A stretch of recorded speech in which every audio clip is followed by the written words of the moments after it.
English teacher, ZPS School Sicily, Kalamandal, West Godavari District, Andhra Pradesh.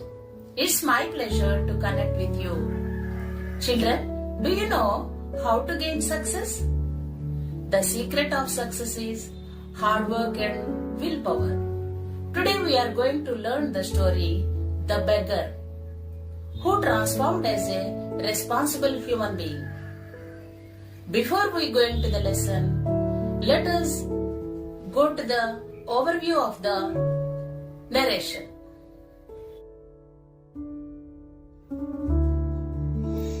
Before we go to the story, look at the overview of the narration. Before you read, reading activity and question and answers. In this session, we are going to learn story narration, thinking about it, talking about it, and suggested reading. Let us have a look. Learning objectives. By the end of the lesson, you will be able to state the main character and his occupation in the story. Recognize the different lies that the beggar told before admitting this truth. Describe the transformation of the beggar from the drunkard to a responsible human being. Explain how Olga's kindness and compassion helped the beggar to mend his ways. To summarize the message conveyed by the story, hard work and willpower can lead to success in life. Children, let us move on to the first part of the lesson. Let's go to the theme of the story. The story is based on the theme of transformation of a depraved alcoholic through kindness, compassion, and selflessness. Olga's words and noble deeds changed the Lushkov's heart. He gave up drinking and mended his truant ways. Let's move on to the summary of the story. Kind sir, have pity, turn your attention to a poor, hungry man. For 3 days I have had nothing to eat. I haven't 5 kopecks for a lodging. I swear it before God. For 8 years, I was a school teacher and then I lost my place through intrigues. I fell a victim to a calumny. It is a year now since I have had anything to do.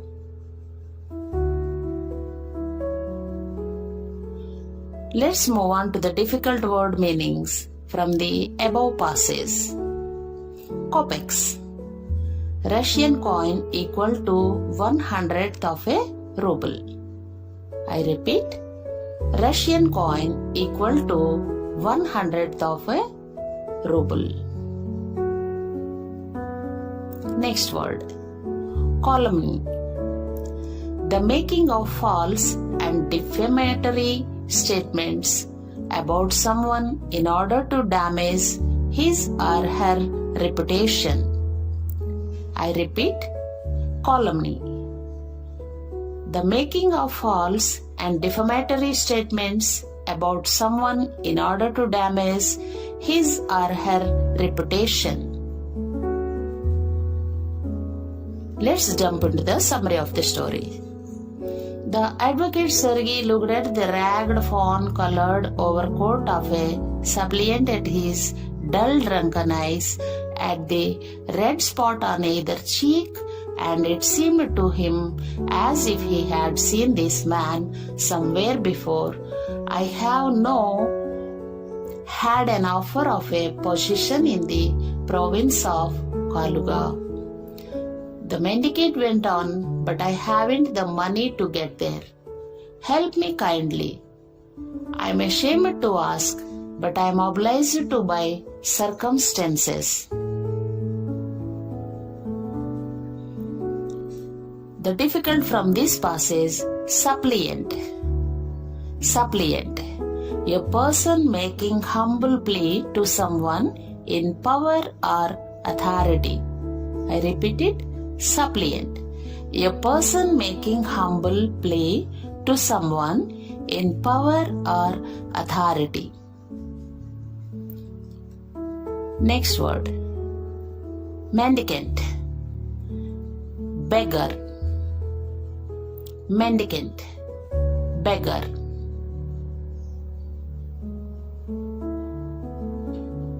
Let's turn your heads to the summary of the story. Sergei's eyes fell on the man's overshoes, one of which was high and other low, and he suddenly remembered something. Look here, it seems to me I met you the day before yesterday in Sadovia Street, he said. But you told me then that you were a student who had been expelled and not a village school teacher. Do you remember? No, that can't be so, mumbled the beggar, taken aback. I'm a village school teacher, and if you like, I can show you my papers. Have done with lying. You called yourself a student and even told me what you had been expelled for. Don't you remember? Sergei flushed and turned from the ragged creature with an expression of disgust.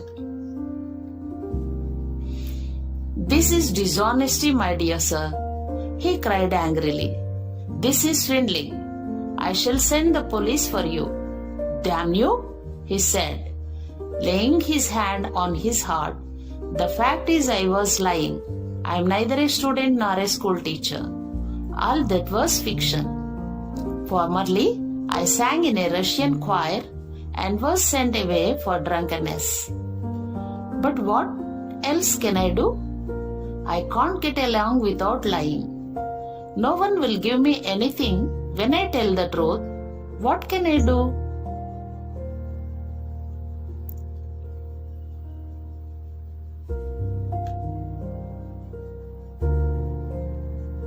Let's get meaning of the difficult word.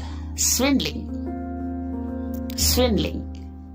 Cheating a person of money. Cheating a person of money.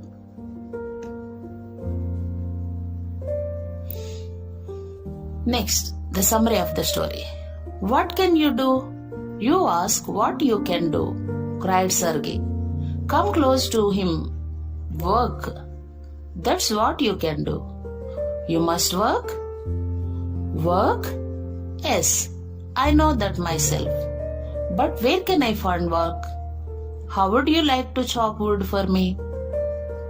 I wouldn't refuse to do that, but in these days, even skilled woodcutters find themselves sitting without bread.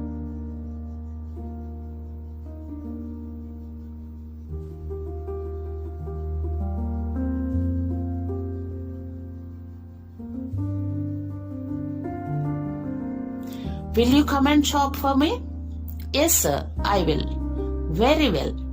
We'll soon find out. Sergei hastened along, rubbing his hands. He called his cook out of the kitchen. Here, Olga, he said. Take this gentleman into the woodshed and let him chop wood. The scarecrow of a beggar shrugged his shoulders as if in perplexity and went irresolutely after the cook. Sergei hurried into the dining room. From its windows, one could see the woodshed and everything that went on the yard. Standing at the window, Sergei saw the cook and beggar come out into the yard by the back door. Let's move on to the difficult words meanings.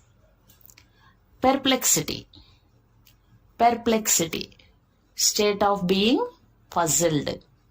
State of being puzzled. Next word. Irresolutely. Hesitantly or undecidedly. Next he saw the pseudo teacher. seat himself on a log and become lost in thought with his red cheeks resting on his fists. The woman flung down an axe at his feet, spat angrily, and judging from the expression of her lips, began to scold him. The beggar irresolutely pulled a billet of wood towards him, set it up between his feet, and tapped it feebly with the axe. The billet waved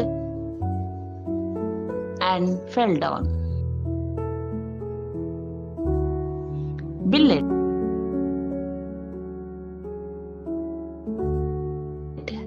a thick piece of wood.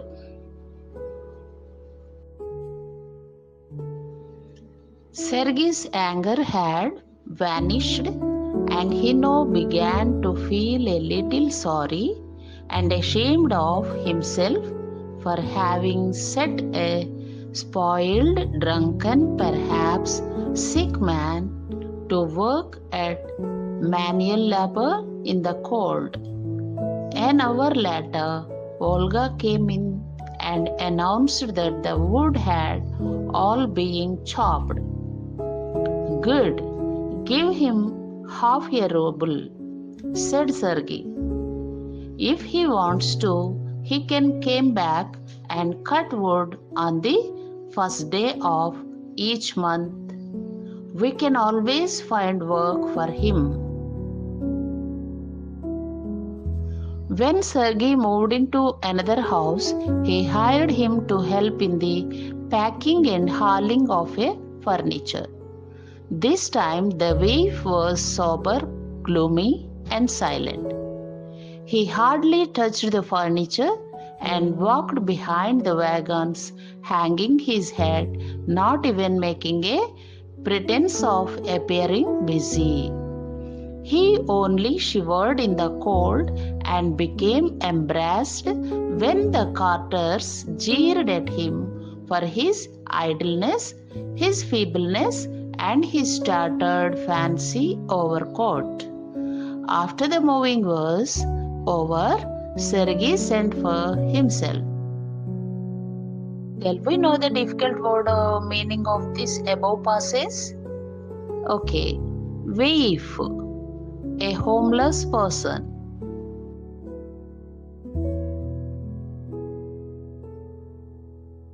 Well, I'm happy that my words have taken effect, he said, handing him a ruble. Here is for your pains. I see you are sober and have no objection to work. What is your name? Lashkov? Well, Lashkov, I can now offer you some other cleaner employment. Can you write? I can. Then take this letter to a friend of mine tomorrow and you will be given some copying to do.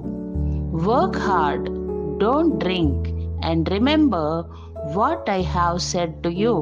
Goodbye. Pleased at having put a man on the right path, Sergei tapped Lashkov kindly on the shoulder and even gave him his hand at parting. Lashkov took the letter and from the day forth came no more to the yard for work. 2 years went by. Then one evening, as Sergei was standing at the ticket window of a theater paying for his seat, he noticed a little man beside him with a coat collar of curly fur and a worn sealskin cap. This little individual timidly asked the ticket seller for a seat in the gallery and paid for it in copper coins. Lashkov, is that you? Cried Sergei, recognizing in the little man his former wood chopper. How are you? What are you doing? How is everything with you? All right, I am a notary now and I am paid 35 rubles a month. Thank heaven. That's fine. I'm delighted for your sake. I'm very, very glad. Lashkov. You see, you are my godson. In a sense, I gave you a push along the right path. You know? Do you remember what roasting I gave you? I nearly had you sinking into the ground at my feet that day. Thank you, old man, for not forgetting my words. Thank you too, said Lashkov. If I hadn't come to you then, I might still have been calling myself a teacher or a student to this day. Yes, by flying to your protection, I dragged myself out of a pit. I am very glad indeed. Thank you for your kind words and deeds. I am very grateful to you and to your cook. God bless that noble woman. You spoke finally then, and I shall be indebted to you to my dying day, but strictly speaking, it was your cook, Volga, who saved me. Who is that? When I used to come to your house to chop wood, she used to begin, "Oh, you sot, you miserable creature." And then she would sit down opposite me and grow sad, look into my face and weep. "Oh, you unlucky man, there's no pleasure for you in this world, and there will be none in the world to come. You drunkard, you will burn in hell. Oh, you unhappy one." And so she would carry on, in that strain. I can't tell you how much misery she suffered, how many tears she shed for my sake. But the chief thing was, she used to chop the wood for me. Do you know, sir, that I didn't chop one single stick of wood for you? She did it all. Why this saved me, why I changed, why I stopped drinking at the sight of her, I can't explain. I only know that, owing to her words and noble deeds, a change took place in my heart. She set me right, and I shall never forget it. However, it's time to go now. There goes the bell. Lashkov bowed and departed to the gallery. Children, let's go to about the author. The author's name, Anton Pavlovich Chekhov. Born in 29th January 1860. Place of birth, Taganrog, Russia. Died 15th July 1904, Badenweiler, Germany. Books: The Lady with Dog, Stories of Anton Chekhov. Short stories: The Chameleon, Mystery, Gooseberries. Children, shall I ask you some questions from the above narration? Okay, let's go to the first question. Lashkov is the habit of dash. Here are the options. A. Stealing. B. Telling lies. C. Working hard. D. Making the excuse. Very good. The right answer is telling lies.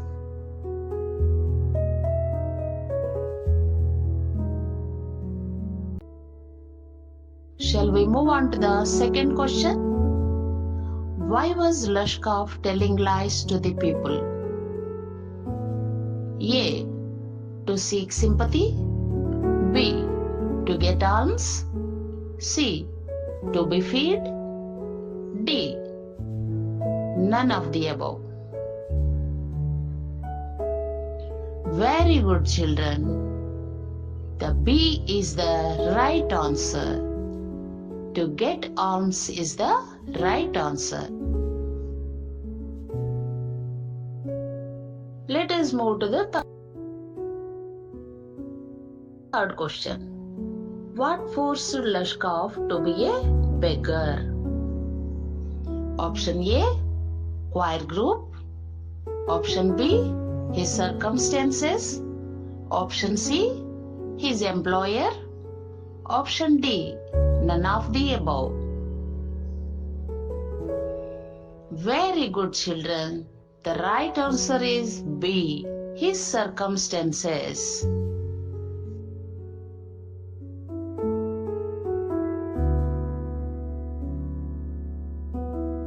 Next question. What was the name of the cook? Here are the options. A. Sergey. B. Olga. C. Lashkov. D. None of the above.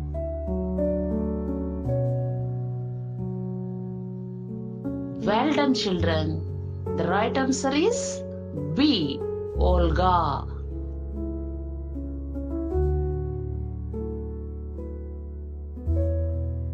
Okay, children. Let's go to the think about it. 1. Has Lashkov become a beggar by circumstances or by choice? 2. What reasons does he give to Sergey for his telling lies? 3. Is Lashkov a willing worker? Why then does he agree to chop wood for Sergey? 4. Sergey says, I'm happy that my words have taken effect. Why does he say so? Is he right in saying this? 5. Lashkov is earning 35 rubles a month. How is he obliged to Sergey for this? 6. During their conversation, Lashkov reveals that Sergey's cook, Olga, is responsible for the positive change in him. How has Olga saved Lashkov? Let's move on to talk about it. How can we help beggars? Abolish begging?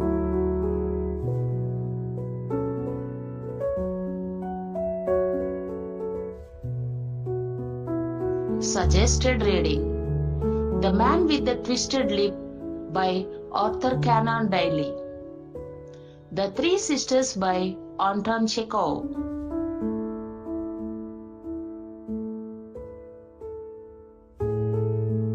Okay, children, hope you understood all the important points in this lesson. You go through the textbook and with your help of your class teacher, read all the content and question answers for the examination point of view. Thank you, children.